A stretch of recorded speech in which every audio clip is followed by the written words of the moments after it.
Essa pergunta aqui para você, só o Nelsinho levantou a mão, vai lá, Nelsinho. Sim. Como também sou da área do direito e não sei muito bem guardar os números, não vou tentar lembrar em exato para não cometer nenhum equívoco, mas a gente teve números bem consideráveis em relação ao número de violência política nessas eleições. Estou falando de candidatos praticando violência, não só esses mais simbólicos, como da cadeirada, de um outro candidato dando uma cabeçada, inclusive no debate, mas a gente está falando de violência, inclusive com tentativas de homicídio, violência grave, violência política. Algumas pesquisas apontam para a casa das centenas. A minha pergunta, presidente, é qual é a função, e se é função da Justiça Eleitoral, trabalhar contra esse aumento de número de violência política, em prevenção, em conscientização, em regramento? Qual é a função da Justiça Eleitoral em relação a esses números altíssimos que a gente tem visto? É função da Justiça Eleitoral tentar evitar isso, mas isso, como eu já disse, é um problema de cidadania. Nós tentamos evitar, mas, por exemplo, primeiro que eu vou contestar um pouquinho, se me permite, Kobayashi, essa informação. Eu não sei se esses candidatos foram realmente vítimas de uma agressão pelo fato de ser candidato. A imprensa divulga, aí abre-se um inquérito, mas como eu já disse em outras ocasiões, no ano de 2000, é estatístico, você vai na Secretaria de Segurança Pública, no ano de 2023 tiveram 32 mil tentativas de homicídio no estado de São Paulo, um número que já caiu em relação aos anos anteriores. Então nós temos 80 mil candidatos.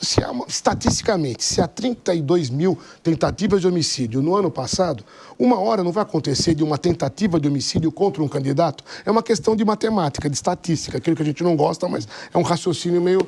Então, pessoal, olha, o candidato levou um tiro, crime eleitoral. Eu não sei, não pode ter sido uma tentativa de assalto, uma vingança? Vamos pegar os casos que foram divulgados agora nesse ano. Acharam um candidato a vereador dentro de um porta-mala em Santo André. Todas as manchetes, crime eleitoral e candidato. Analisando depois... nós temos lá o nosso sistema de inteligência, nós fomos averiguar que aquele candidato já tinha passagem policial. Outros familiares, que eu não quero entrar em detalhes, também tinham passagem policial. Não pode ter sido um crime comum? Teve uma candidata que o carro foi alvejado numa cidade do litoral. Comprovamos que uma hora antes ela estava dentro de uma comunidade com palafitas andando livremente. Será que na hora que ela entrou no carro blindado, alguém ia tentar contra a vida dela? Será que isso é crime eleitoral ou é uma forma de ganhar espaço na mídia? Temos vários casos dessa maneira. Então, inclusive, aproveitando o gancho, nós tivemos observadores da Organização dos Estados Americanos aqui nessa eleição. Inclusive, eu recebi um ex-embaixador, embaixador Augustin, que foi embaixador no Uruguai. E ele era o representante, era o chefe daquela comissão de observadores da OEA. Ele ficou muito impressionado com a nossa capacidade de trabalhar, de organizar e dar o resultado logo depois. E aí ele discutiu comigo, mas eu queria fazer um relatório sobre a violência. Eu falei, mas embaixador, que violência? Eu não sei se essa violência realmente... A violência que nós vimos foi em debate. Um deu uma cadeirada, outro deu um soco. Isso é uma violência? É. Isso gera maus exemplos.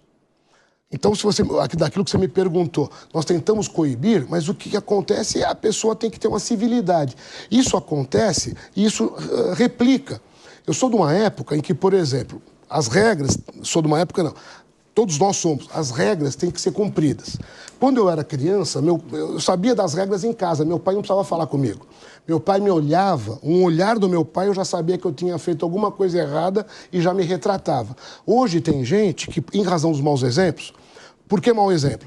Essas agressões de candidato aconteceram depois do que aconteceu aqui em São Paulo. Então, gera um mau exemplo. Não cumprir a determinação da justiça. Teve um candidato no interior que ele fazia ofensa pessoal, colocou um apelido no outro candidato. Aí entrou com o direito de resposta e o cidadão que foi ofendido teve o direito de resposta e na rede social daquele candidato ele foi obrigado no dobro do tempo, que é o que a lei... Se eu te ofendi durante 30 segundos, vai ter 2 minutos para direito de resposta. O cidadão publicou na rede social dele a resposta. Por determinação da justiça, está aqui. Outro candidato falou. Aí embaixo ele coloca. Mas que ele é tal coisa, é. Então, você vê, é a falta de respeito. É a urbanidade. Né? Então, se isso acontece em São Paulo, acaba replicando em outra cidade. Vamos colocar um exemplo fictício para identificar a cidade. Ele chamou o cara lá de salame. Ah, esse cara é um salame. Aí ele deu uma resposta e falou, olha, eu não sou, porque eu sou ativo, não sou displicente, eu sei o quê. Então ele publicou. E lá embaixo falou, mas que é um salamão, é um salame. Nossa então você vê, é um desrespeito. Mas isso o que gera? É um mau exemplo que gera outro exemplo. Sim. Você tinha uma pergunta sobre isso, Lia? Sobre isso, até pegando um gancho sobre essa perspectiva que o senhor está traçando, não seria uma fragilidade da legislação em relação a isso? Porque aqui nós chegamos a ter as vias de fato na eleição de São Paulo, até com cadeirada. Sim. Esse nível raso, a degradação vem nesse processo eleitoral, talvez muito pela polarização que a gente vê hoje no país, mas vem de eleição a eleição piorando esse cenário. Não seria uma fragilidade, não seria necessário uma revisão da legislação para uma punição maior, enfim, um rigor maior na legislação? Pode ser, porque, como eu disse, o mau exemplo, ele é repercutido. É por isso que a justiça eleitoral ela é rápida. E quando ela é rápida, nós conseguimos evitar o efeito maléfico dessas atitudes. Mas é claro que a legislação podia ser melhorada nesse sentido. Olha, vocês perguntaram de debate. Pode a legislação estabelecer que uma agressão no debate tem uma pena maior? Talvez isso iniba. Mas a pessoa está no sangue quente, como no caso da cadeirada. Foi provocado, foi lá e deu uma cadeirada. Não sei se mesmo que a pena fosse maior, a pessoa iria se conter. É uma questão que a pessoa tem que ter a civilidade de não praticar esse tipo de conduta. Mas que a legislação ajuda, ajuda. Sim. Sobre a pergunta do Capês, deixa eu aproveitar um gancho, voltando à sua pergunta, você falou do PCC. Uma preocupação nossa são dos candidatos eventualmente custeados sobre isso.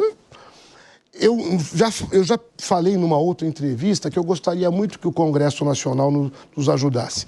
O Legislativo. Em que sentido? Se o cidadão... Nós só temos uma lei específica que trata disso, que é a lei da ficha limpa. Uhum. A lei da ficha limpa, lá coloca as condições que o cidadão pode ser candidato. Então, ele não pode ter condenação por crime doloso, não pode ter, se houver uma condenação por um órgão colegiado, ele está inelegível. E aí vem várias inelegibilidades.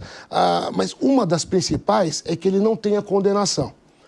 Se eu sou do PCC, eu falo PCC porque é a mais conhecida, mas nós temos 88 organizações criminosas no nosso país. Se eu sou membro de uma facção e eu quero me candidatar, é lógico que eu não posso ter ficha suja. Uhum. Eu vou ser o sujeito de ficha limpa. Né? Mas aí vem uma informação de que ele é faccionado, ele faz parte de uma facção. Pelo critério objetivo da lei, nós não temos como impedir, porque não existe esse requisito. O que seria? Nos vários incisos, tem 10 incisos no artigo 1º da Lei Complementar 6490, poder-se-ia colocar mais um inciso, ser declaradamente membro de facção. Pronto, com base nisso, teríamos um critério objetivo para impedir esse tipo de candidatura.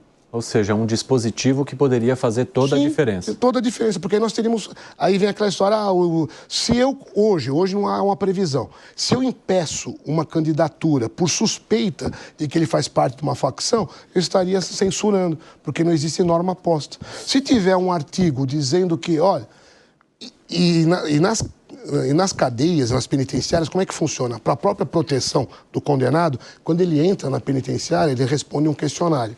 Naquele questionário está lá, é membro de facção? Até para salvaguarda dele, para ele não ficar no meio de uma outra facção, ele coloca assim. Isso é um documento penitenciário que nós podemos usar e falar, ele se declarou membro, não pode ser mais candidato a nenhuma eleição. Então, isso seria uma forma do legislador nos ajudar, nos dar os instrumentos para a gente poder trabalhar. Cine, esse é um ponto tão importante que num determinado concurso de uma determinada instituição, não vem ao caso ser magistratura, MP federal e estadual, 2 candidatos que a inteligência identificou como integrantes do PCC já se encontravam na última fase, que era o exame oral. Nossa. Então, essa questão que o doutor Silmar está colocando é urgentíssimo. Puxa vida.